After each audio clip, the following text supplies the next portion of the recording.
لال مٹی سے، آدم کا مطلب ہے کہ لال مٹی سے بنایا گیا، کیونکہ پہلا انسان آدم ہی بنایا گیا تھا، جو خدا نے اپنے ہاتھوں سے بنایا تھا، مٹی کا پتلا۔ اس کے اندر اپنی زندگی کا دم پھونکا تو وہ جیتی جان ہوا۔ جی جی میرے عزیزو، جیسا کہ ہم نے یہاں پڑھا ہے کہ انسان کی روح رہ جاتی ہے لیکن انسان ختم ہو جاتا ہے، کیونکہ وہ خاک سے بنا ہوا ہے۔ اس کے لیے ہمیں بائبل مقدس بھی حوالہ جات دیتی ہے۔ آئے ہم پڑھتے ہیں، پیدائش 2:7 میں لکھا ہے اس کے بارے میں۔ تب خداوند خدا نے آدم کو مٹی سے بنایا اور اس کے نتنوں میں زندگی کا دم پھونکا تو آدم جاندار نفس بنا۔ جی، آدم جاندار نفس کب بنا؟ جب خدا نے اس کی زندگی میں، اس کی نتنوں میں زندگی کا دم پھونکا، اور وہ کیا ہوا؟ آدم تو وہ آدم جاندار نفس بنا۔ جی، اور میرے عزیزو، اس کے بارے میں ہمیں نئے عہد نامے متی کی انجیل میں بھی ملتا ہے۔ اب ہم اس کو ذرا اور تفصیل سے سمجھ سکتے ہیں۔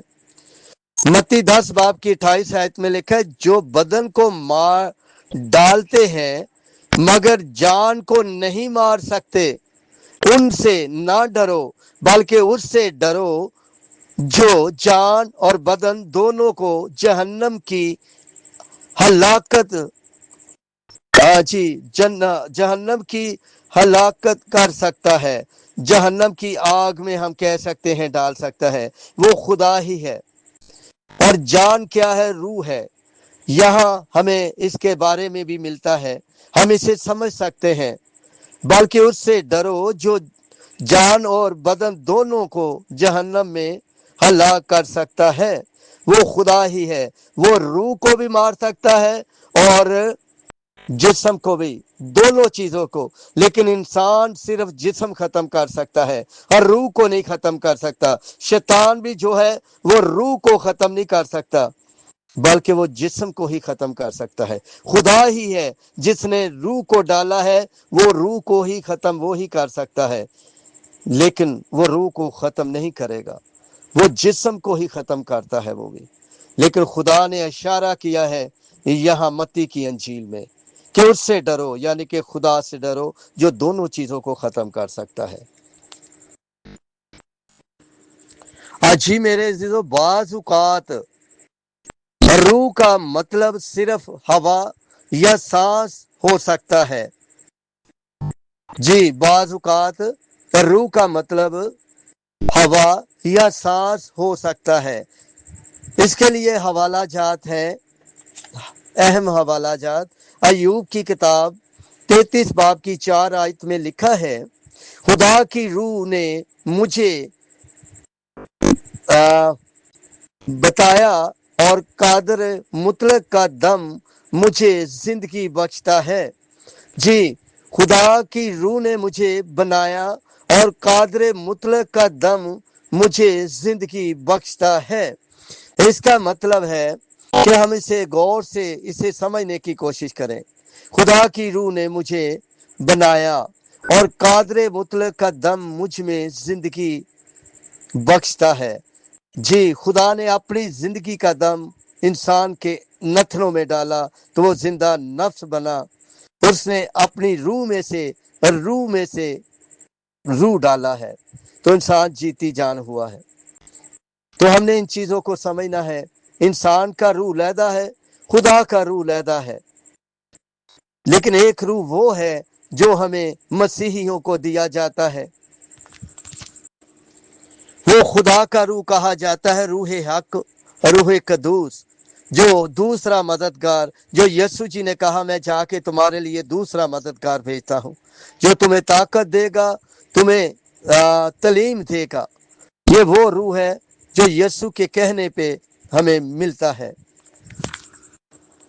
اس کے لیے ہمیں اور بھی حوالہ جات ملتے ہیں بائبل مقدس میں سے۔ حزقییل کی کتاب میں سے 37:9 میں ہم پڑھتے ہیں، یہاں لکھا، تب اس نے مجھے فرمایا کہ نبوت کر، تو ہوا سے نبوت کر، اے آدم ذات اور ہوا سے کہہ کے خداوند خدا یوں فرماتا ہے کہ اے دم تو چاروں طرف سے آ اور ان مقدسوں پر پھونک کر زندہ ہو جائے۔ چاروں طرف سے ہوا آتی ہے، جیسے ہم نے پڑھا ہے کہ بعض اوقات ہوا بھی ہے، سانس بھی ہے۔ اگر ہوا بند ہو جائے تو ہماری سانس رکنا شروع ہو جاتی ہے، ہماری سانس آتی نہیں۔ کئی دفعہ ہم نے دیکھا ہے ہاسپٹلوں میں مصنوعی سانس لینے پڑتے ہیں، یعنی کہ آکسیجن۔ تو یہ زندگی کے لیے ہوا بھی ہے۔ چاروں طرف سے آ اور ان مقدسوں پر پھونک کر زندہ ہو جائیں۔ اس کا مطلب کہ جو مر چکے تھے، جن کی ہڈیاں رہ گئی تھی، چاروں طرف سے آ۔ یہ وہ اس طرف بھی اشارہ ہے جب یسوع مسیح نے دوبارہ آنا ہے۔ ان مردوں کو جو ہڈیاں بن چکے ہیں، جن کی ہڈیاں بھی مشکل سے ملیں گی، ان کو دوبارہ زندگی دینے کے لیے ان کے اندر وہ ہوا والا دم پھونکا جائے گا، وہ روح پھونکی جائے گی، چاروں طرف سے آئے گی تاکہ وہ زندہ ہو جائیں، وہ دوبارہ زندگی میں آ جائیں۔ پھر ان کا حساب کتاب ہوگا۔ اور یہاں مقدسوں کے بارے میں لکھا گیا ہے، مقدسوں پر پھونک کر زندہ ہو جائیں۔ اس کا مطلب مقدس زندہ ہوں گے، باقی مردہ ہی رہیں گے، باقیوں کے لیے دم نہیں ہوگا، اس لیے کہ ہمیں مقدس ہونا ضروری ہے۔ اسی لیے یسوع مسیح کہتے ہیں کہ میں پاک ہوں، تم بھی پاک بنو، میں مقدس ہوں، تم بھی مقدس بنو۔ اگر ہم مقدس ہوں گے تو ہم زندہ کیے جائیں گے۔ آگے 10ویں آیت کیا کہتی؟ پس میں نے حکم کے مطابق نبوت کی اور ان میں دم آیا اور وہ زندہ ہو کر اپنے پاؤں پر کھڑے ہوئے۔ ایک نہایت بڑا شکر، ہالےلویا۔ میرے عزیزو، یہ پیشن گوئیاں پہلے سے موجود ہیں کہ ہم روح کے بارے میں سیکھ رہے ہیں، اور یہاں ہمیں پتہ چلتا ہے کہ روح ہوا کی شکل میں بھی چاروں طرف سے آئے گا، اور اس کے پہلے ہی ہمیں نبوت مل رہی ہے۔ یہ نبوتیں پہلے سے ہو چکی ہیں، یہ سارے کام آخر میں بھی ہونے ہیں جن کے بارے میں نبوت ہو چکی ہے۔ ہالےلویا۔ اور یہ نبوت اسرائیل کے بارے میں بھی ہے۔ 11ویں آیت ہمیں اس کے بارے میں بھی بتاتی ہے، تب اس نے مجھے فرمایا، اے آدم ذات، یہ ہڈیاں تمام نبی اسرائیل ہیں۔ دیکھ، یہ کہتے ہیں ہماری ہڈیاں سوکھ گئیں اور ہماری امید جاتی رہی، ہم تو باکل فنا ہو گئے۔ جی، یہ اسرائیل ہے جو مسیح سے دور ہو چکا ہے، وہ سوکھی ہڈیوں کی طرح ہو چکا ہے۔ وہ مقدس تو تھا لیکن اس نے اپنے آپ کو تباہ کر لیا۔ یہ ان کے لیے بھی پیشن گوئی ہے۔ آگے ہم دیکھتے ہڈیوں کی وادی کا مطلب۔ آئے ہم دیکھیں ہڈیوں کی وادی۔ جی، رویہ یا جذبہ، روح بعض اوقات کسی شخص کے رویے اور ارادہ یا حوصلے کو ظاہر کرتی ہے۔ جی، حوصلے کو بھی ظاہر کرتا ہے۔ کون؟ روح۔ مثال کے طور پہ ہم دیکھتے ہیں، جی آگے لکھا ہڈیوں کی وادی کا مطلب، اس نے مجھ سے کہا نبوت کر اور روح سے کہہ۔ کس سے کہہ؟ روح سے کہہ۔ اور جب میں نے نبوت کی تو روح ان میں آ گئی اور وہ زندہ ہو گئے۔ جی میرے عزیزو، جب روح دوبارہ واپس آئے گا، یعنی کہ یسوع مسیح واپس آئیں گے، تو ان کے اندر جان تب آئے گی جب وہ توبہ کر کے نجات پالیں گے، دوبارہ پھر زندہ کیے جائیں گے۔ وہ سوکھی ہڈیاں سب دوبارہ سے زندہ کیے جائیں گی۔ جی، اس کے بارے میں گنتی 14 کی 24 میں بھی ہمیں ملتا ہے، اس کے بارے میں، روح کے بارے میں۔ لیکن کلام لمبا ہو جائے گا. میں حوالہ جات آپ کو دیتا ہوں. کلام مقدس میں سے دوسرا تموتھیوس پہلے باب کی 7 آیت میں اس کے بارے میں ہمیں ملتا ہے کیونکہ خدا نے ہمیں خوف کی روح نہیں بلکہ قوت اور محبت اور تربیت کی روح دی ہے. جی جو خدا نے روح دیا ہے وہ ہمیں خوف کی روح نہیں دی، کیونکہ جب وہ روح نازل ہوا تھا وہ پطرس جس نے یسوع جی کا 3 بار انکار کیا تھا وہ دلیر بن گیا. اس نے اسی دلیری کے ساتھ خوشخبری کی منادی بائبل مقدس کی یعنی کہ انجیل مقدس کی منادی کرنا شروع کر دی. اور جب منادی کے دوران وہ مارا پیٹا بھی گیا، یہاں تک کہ اسے صلیب بھی الٹی دیا گیا، وہ قید خانے میں بھی گیا، کوڑے بھی کھائے. کس لیے؟ کیونکہ اس کے اندر روح آ گیا، اس کے اندر خوف نہ رہا، ڈر نہ رہا، قوت آ گئی اور محبت دوسروں کے لیے، اور انہیں تربیت بھی ملی. تو اسی تربیت کو حاصل کر کے وہ کلام سناتے تھے، اپنی جانوں کے نذرانے انہوں نے دیے. یہ ہمیں بائبل مقدس بتاتی ہے. اور جی روح القدوس ہولی اسپرٹ، روح القدوس خدا کی تیسری شخصیت ہے. وہ خدا کا زندہ اثر، رہنمائی، تسلی، تعلیم اور قوت دینے والا ہے. یہ خدا کا روح ہے جو ہمیں تسلی بھی دیتا ہے، رہنمائی بھی کرتا ہے اور قوت بھی دیتا ہے.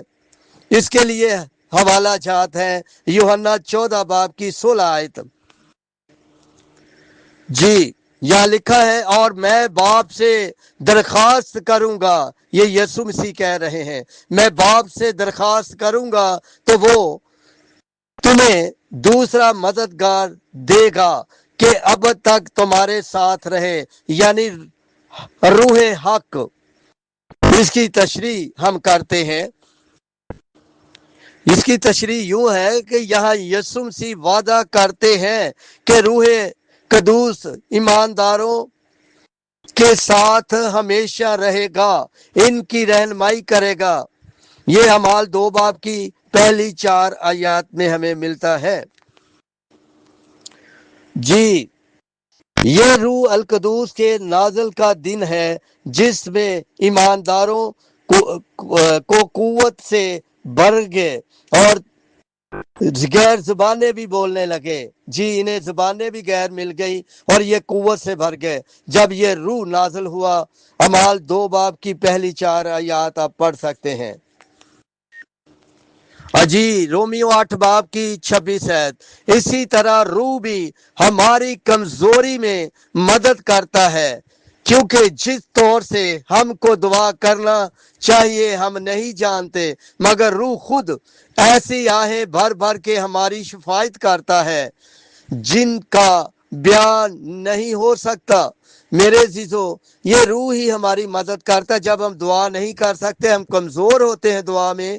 یہ روح ہے جو خدا نے ہمیں دوسرا مددگار یسوع جی کے کہنے پہ دیا ہے. یہ ہماری رہنمائی کرتا ہے، مدد کرتا ہے، یہ ہمیں دعا کرنے کی قوت دیتا ہے، دعا کے بارے میں ہماری شفاعت خدا سے بھی کرتا ہے کیونکہ یہ خدا کا روح ہے. اسی لیے تو یسوع جی نے بھی صلیب کے اوپر شفاعت کی کہ اے باپ ان کو معاف کر، یہ نہیں جانتے کہ یہ کیا کرتے ہیں، کیونکہ وہی تو روح تھا اور روح حق. ہالےلویا. جی یہ حوالہ بتاتا ہے کہ روح القدوس ہمارا کمزوری میں ہمارے لیے خدا سے فریاد کرتا ہے یا ہم الفاظ میں بیان نہیں کر سکتے. انسان کی روح جان یا باطن ہستی مخدوم انسان کی روح وہ غیر مادی جذبہ جو اسے زندگی بناتا ہے اور خدا سے تعلق رکھتے کے لیے تیار کرتا ہے. بہت بہت شکریہ، جزاک اللہ محترم سیموئیل مسیح بھائی. مجھے لگ رہا ہے کہ نیٹ کی بھی کچھ پرابلم ہے اور اب میں بھی بزی ہونے جا رہا ہوں. اگر باقی کچھ رہ گیا ہے تو وہ انشاءاللہ اگلے کسی ٹائم کر لیں گے. بہت شکریہ آپ کا، جزاک اللہ کہ آپ یہ معلومات جانکاری دے رہے ہیں. جو باقی کچھ رہ گئی ہوگی انشاءاللہ اگلے سیشن میں. Thank you sir.